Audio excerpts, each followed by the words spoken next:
अस्सलामुअलैकुम my social media family. उम्मीद करती हूँ कि आप सब लोग हमेशा की तरह खुशबाश होंगे और हिफ्ज़-ओ-अमान के साथ होंगे। जनाब, बहुत सारे लोगों ने मुझ पे गिला किया कि आपने एक साइड का नैरेटिव शेयर किया, आपने राय खुरम को ही दिखाया, आपने दूसरी साइड का नैरेटिव शेयर नहीं किया। तो मैंने आप लोगों को पहले ही बता दिया था कि दोनों साइड्स का नैरेटिव शेयर करना हमारा फ़र्ज़ था।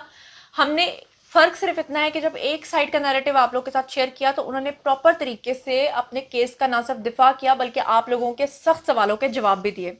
लेकिन जब हमने दूसरी साइड का नैरेटिव शेयर करना चाहा तो हमसे ये कहा गया कि आप वो नैरेटिव शेयर करें जो हम चाहते हैं। अगर आपका नैरेटिव हमसे डिफरेंट होगा, हम आपको वो नैरेटिव शेयर करना तो दूर की बात है, आपको इंटरव्यू ही नहीं देंगे। और यही बात थी कि मैंने अपने ज़मीर का सौदा कभी नहीं करना था। मुझे कोई डिक्टेट करके ये नहीं कह सकता कि आप ये कहो तो हम वो कहें।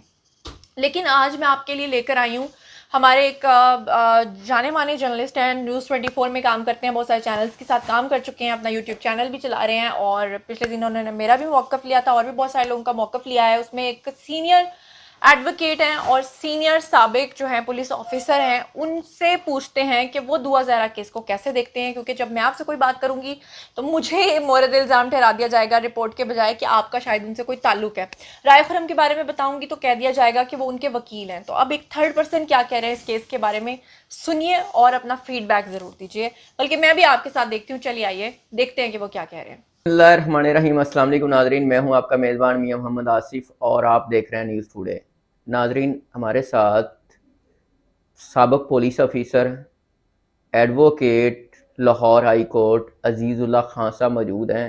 इनसे हम जानते हैं कि दुआ ज़ाहिरा के जो केस है उस हवाले से क्या मामलात हैं, अदालत में जो पेशी हुई उसका अहवाल जानते हैं इनसे, और ये भी जानते हैं कि अब होगा क्या।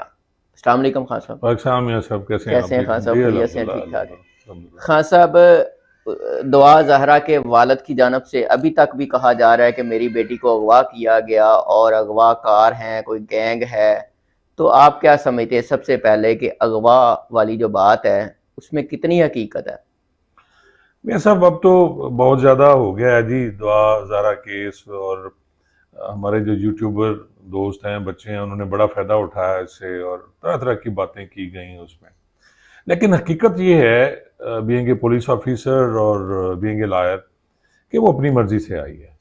ये पुलिस ने इसमें तफ्तीश ये की एक और सच है। ये सच है। और एसएचओ जो है हुजरा शाह मुकीम, जहाँ से ये बरामद हुई थी, उन्होंने भी अपने बयान में, एक मैं उनका इंटरव्यू देख रहा था, तो उन्होंने यही कहा कि जी वो आई है और 22,000 रुपये किराया पे किया गया है, वहां से बाकायदा उसे गाड़ी हायर करा के दी थी कराची से लाहौर कराची तक। से लाहौर के लिए। और आज के दौर में ये जदीद दौर है मियाँ साहब, कोई चीज़ नामुमकिन नहीं कोई चीज़ है। नामुमकिन। और जिस तरह की ये उनकी हुई चैट हुई, उस पे पबजी पे और जो भी है जी, उसके वो आई है, ये तो इसमें ऐसे है जैसे सूरज निकलता है, इसमें कोई झूठ नहीं है।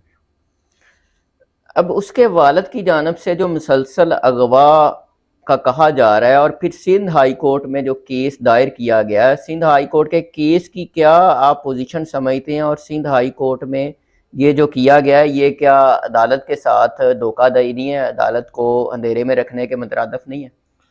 मियाँ साहब, हुआ ये था कि जो दुआ ज़हरा का बयान था उसमें ये था कि जब निकाह हुआ उसने अपने वालिद को बता दिया था, व्हाट्सएप मैसेज किया कि जी इस तरह मेरा निकाह हुआ और मैं फलान जगह पे हूँ। उसके बाद उसके वालिद ने वो सारा किया और वो पूरी कोशिश में है कि बच्ची किसी तरह उनसे मिल लें। इसी तरह मैं आपसे अर्ज करूंगा, ये निमरा केस की भी आज में था, इसमें बाद में आप मेरे से क्वेश्चन कीजिएगा कि जी निमरा कि उसने माँ को मिलने से इनकार कर दिया। और मैंने अपनी लाइफ में बीइंग ए पुलिस ऑफिसर बड़े केसेस देखे हैं कि बच्चियां अपनी माँ को पहचानने से इनकार कर देती हैं और अपने शौहर के साथ खड़ी होती हैं जिनके साथ वो लव मैरिज करती हैं या भाग के शादी करती हैं। तो ये इसी तरह का केस है। वालिद ने ये कहा है कि जी मेरी बेटी को अगवा किया गया, मैं अपनी बेटी को बाजियाब कराऊंगा। जबकि ज़हीर के जो बड़े भाई हैं उनका ये कहना है कि अगर उनकी जानब से हमें कोई राब्ता किया जाता है तो हम उनको वेलकम करेंगे। तो जो दुआ ज़हरा के वालिद हैं उन्होंने ज़हीर फैमिली से उस तरह राब्ता नहीं किया कि मेरी बेटी आपके पास आई है, अगर वो मिलना चाहता है। एक तो है कि बेटी का घर बसाना चाहता हूँ, एक है कि मैं उसका घर बसाने नहीं दूंगा। तो आपकी बात कि वो मिलना चाहता है या उसका घर खराब करना चाहता है? देखिए वो मिलना नहीं चाहता, वो अपनी बेटी को ले जाना चाहता है। ठीक है। असल में जो है वो अपनी बेटी को यहाँ नहीं रखना चाह रहा, क्योंकि माहौल दो किस्म के है। एक तो एक और इशू भी उसमें है जो मसलक के हिसाब से भी कुछ किया जा रहा है कि जी फिका जाफरिया के हैं और वो ये उसके हैं, तो उसके लिहाज से भी वो कह रहे हैं कि जी नहीं होना चाहिए। हाई कोर्ट में जो अभी रिसेंटली समाअत हुई है, उस हवाले से आपने क्या कोई पॉइंट्स देखे हैं? तो वो जो समाअत हुई है, जो निम्रा केस में हुई है, आपको याद होगा 2 लड़कियां अगवा के जी, होके दो आई थी, लड़के। एक दुआ ज़हरा थी, एक निम्रा था, जिसे जी। बहुत ज़्यादा मिला सोशल मीडिया पे, और यूट्यूबर हमारे और सारे डिफरेंट लोगों ने इंटरव्यूज़ किए। तो निम्रा का तो फौरी हो गया कि जी उसकी शादी क्लियर हो गई। आज वो खुद सिंध हाई कोर्ट में पेश हुई है, कल की जो प्रोसीडिंग थी, और उसमें जज साहब ने उससे उसकी उम्र पूछी, तो उसने कहा जी मेरी उम्र 18 साल है। ठीक। मेरी माँ ने उम्र लिखवाई थी, और उसने कहा जी कहाँ रहती हूँ? उसने कहा जी मैं तौसा शरीफ रहती हूँ, मैं अपने शौहर के साथ खुश हूँ। लेकिन फिर भी हाई कोर्ट ने उसे शेल्टर होम्स में भिजवा दिया। जबकि मोस्टली ऐसा होता है कि इस टाइप की लड़कियां जिनकी शादी होती है और वो कहती हैं कि जी हम खुश हैं अपने शौहर के साथ, तो मैंने देखा है उन्हें अदालतें भिजवा देती हैं शौहर के साथ। लेकिन यहाँ एक और हुआ कि जी उसने ये कहा कि बेशक मेरा आप उम्र का तयन करवा लें। अब उम्र के तयन में फिर जज साहब ने, अदालत ने ये हुक्म दिया है कि इसका 2-3 दिन जितने भी लगते हैं इसका उम्र का तयन कराया जाए, और उसमें वो रेडियोलॉजिस्ट होते हैं, कोई दांत देखे जाते हैं, कुछ और इस टाइप के जो मेडिकल टर्म्स हैं, उनमें वो फिर उसका होके वो पेश करेंगे, फिर देखें अदालत क्या फैसला करती है। आप पुलिस ऑफिसर भी रहे हैं, आप senior advocate Lahore high court भी हैं। आप ये बताइएगा कि इससे पहले कोई ऐसा केस आपके सामने आया हो जिसमें अदालत ने माँ बाप की मर्जी को माना हो और लड़की के खिलाफ फैसला दिया हो और लड़की को उसके शोहर के बजाय माँ बाप के साथ भेज दिया हो?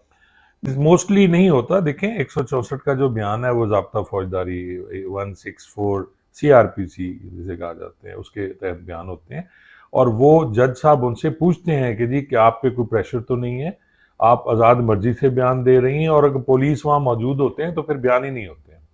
यानी जज साहब उसको पूरी तसल्ली करते हैं अगर ठीक है। 164, और वो ऑथेंटिक समझा जाता है, उसको समझा जाता है कि कोर्ट के सामने दिया गया बयान बिल्कुल सही है, और अगर लड़की आकिल बालिग है, सही है और बयान सही दे रही है, तो मेरे ख्याल में वो फिर उसे भेज दिया जाता है अपने शौहर के साथ। दुआ ज़हरा के 164 के बयान हो गए, अदालत ने उसको उसके शोहर के साथ भेज दिया, तो क्या आप समझते हैं कि उन बयानात की सिंध हाई कोर्ट में कोई हैसियत है? देखिए सिंध हाई कोर्ट इसमें इंटरफेरेंस कर ही नहीं सकती है जी, सिंध मेरे हाई कोर्ट समझने इसमें इंटरफेरेंस नहीं कर सकती। इसमें, क्योंकि पंजाब, ये जितनी भी कोर्ट्स हैं पंजाब हाई कोर्ट के मातहत आती हैं, या पंजाब हाई कोर्ट इसमें जो डिसीजन करेगी करेगी। सिंध हाई कोर्ट कर रही है, उसमें हैबियस की जो रिट की गई है कि जी हमारी बच्ची को अगवा किया गया है। अब अगवा की अभी तक तो सबूत मिल नहीं रहा, अगर अगवा होती तो उसने क्लियर कह दिया, 164 के बयान चले गए कि जी मुझे अगवा किसी ने नहीं किया। एक वीडियो में आपने देखा होगा कि आईजी साहब से एक जर्नलिस्ट ने पूछा है कि उसके पीछे कोई उसको अगवा किया क्या, कोई गैंग मुलव्वस है, तो उसने कहा जी नहीं ऐसी कोई बात नहीं है।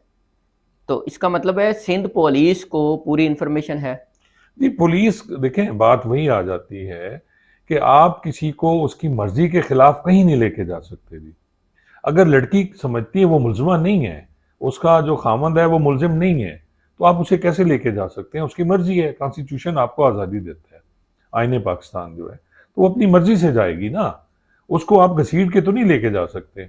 अब सिंध हाई कोर्ट में एक रिट है कि जी हमारी बच्ची अगवा हुई और उसको इलीगल दुआ ज़हरा का जो हस्बैंड है उसने रखा हुआ है, या उन लोगों ने, एक गैंग ने रखा हुआ है, जबकि दो 164 के बयान है वो उसकी नफी कर रहे हैं। अब 164 के जो बयान है उसकी अथेंटिसिटी ज्यादा है, ठीक है। उसकी जैसे आपने फरमाया 164 के बयान की अथेंटिसिटी ज्यादा है, ज़्यादा। और वही फॉल करेंगे जी जहां भी वो लेके जाएंगे कि जी 164 के बयान। अब उर्सा तफ्तीशी जो है उसको चाहिए कि आके यहाँ वेरीफाई कर ले, ठीक है। तो वेरीफाई करके पर्चा खारिज कर दे, लेकिन वो ये नहीं कर रहे, वो पर्चा खारिज नहीं कर रहे, बल्कि उन्होंने यहाँ से निकाह खां को उठा के ले गए, यदि इसके साइन ले लिए। एक प्रेशर बिल्ड किया जा रहा है खामखा का, जिसके तहत इस लड़की को वहां पेश कराया जाए, और अगर वहां जाएगी तो फिर उसकी क्या सिक्योरिटी है, क्या उसको सिक्योरिटी मिलेगी कि वहां से उसे अगवा ना कर लिया जाए दोबारा। सुनने में यही आया है कि वो सिंध हाई कोर्ट में इसलिए पेश नहीं हो रहा है क्योंकि वहाँ पे उनको जान का खतरा है और इस वजह से वो सिंध हाई कोर्ट जी पेश नहीं हो ऐसा रहा। ही है, क्योंकि पंजाब से अगर वो सिंध में जाते हैं और जिस तरह के हालात हैं उसे अदालत में पेश किया जाता है, और बहुत से वाकयात हैं कि जब इसी तरह अदालत में कोई पेश हुआ है और उसके बाद मिसहैप हो गया है, लड़कियां काफ़ी इस तरह की हुई हैं जी। बीइंग अ पुलिस ऑफिसर, आप क्या समझते हैं पुलिस को इसमें क्या करना चाहिए? कौन सी पुलिस को जी, सिंध पुलिस को सिंध या पुलिस पंजाब? को और पंजाब पुलिस को, देखिए दोनों को। पंजाब पुलिस जो है वो उसका तो इसमें कोई करैक्टर नहीं है, कोई किरदार है ही नहीं, क्योंकि उसके पास कोई केस इन्वेस्टिगेशन में नहीं है। अब जो सिंध पुलिस है, सिंध पुलिस को ये चाहिए कि उस तफ्तीश के सिलसिले में यहाँ आके उसका बयान रिकॉर्ड कर ले। वो जो भी बयान देते हैं उसमें अपना कंक्लूजन निकालें कि जी क्या वो अगवा है या वो अपने घर आराम से बैठी हुई है। अच्छा खान साहब, अगर दुआ जहरा सिंध हाई कोर्ट में पेश नहीं होती तो क्या होगा? ये सब कुछ भी नहीं होगा जब तक ये या अपनी आज़ाद मर्जी से वहां जाए और यहाँ की पुलिस उसे पकड़ के दे। यहाँ की पुलिस तो उसे पकड़ेगी नहीं, क्योंकि इनकी मुलजमा वो है नहीं। 164 के बयान हुए, क्या पुलिस की नज़र में, पंजाब पुलिस की नज़र में जो अदालत में 164 के बयान हुए हैं उनकी क्या पोजीशन है? 100% देखें, पंजाब पुलिस ने तो उसे पेश किया ना जी, पुलिस ने बरामद किया, पुलिस के बाद पुलिस ले गई उसे, जाके उन्होंने अदालत में पेश किया, वहां उसके 164 और के बयान बच्ची हुए। को पुलिस ने ही शोहर के जी साथ जी, भेज फिर दिया अदालत के हुक्म पर। जज साहब ने हुक्म किया, अदालत के हुक्म पे अदालत ने ये कहा कि ये अपने शोहर के साथ चली जाए, तो पुलिस का तो उसमें उस ताल्लुक ही टाइम नहीं है। तक पुलिस की तहवील में जी थी ना। पुलिस उसे लेके आई थी। ठीक है, तो फिर सिंध पुलिस का पंजाब पुलिस पे प्रेशर तो खत्म हो गया उसी टाइम के, वो भी अदालती फैसला है, वो भी अदालती अहकामात है। जी बिल्कुल ऐसे ही है। जी, तो वीडियो में जितने भी हकायक थे सारी चीज़ें आप लोगों के सामने रख दी गई हैं। अब आप लोगों की बारी है, आइए कमेंट सेक्शन में और बताइए कि आप लोगों की समझ में क्या आया है और क्या नहीं आया है जो आप लोग जानना चाहते हैं, ताकि मैं आपको जो डिफरेंट थर्ड पार्टी की ओपिनियन है वो भी शेयर कर सकूं। जो कुछ भी आप लोग समझते हैं कमेंट सेक्शन में आके शेयर कीजिए। मजीद खबरें, व्लॉग्स, इंटरव्यूज़ और सियासी तज्ज़िये जानने के लिए मेरे साथ कनेक्टेड रहना हरगिज़ मत भूलिएगा। चैनल को सब्सक्राइब कर लीजिएगा। अपना बहुत ख्याल रखिएगा। अल्लाह ने के बान।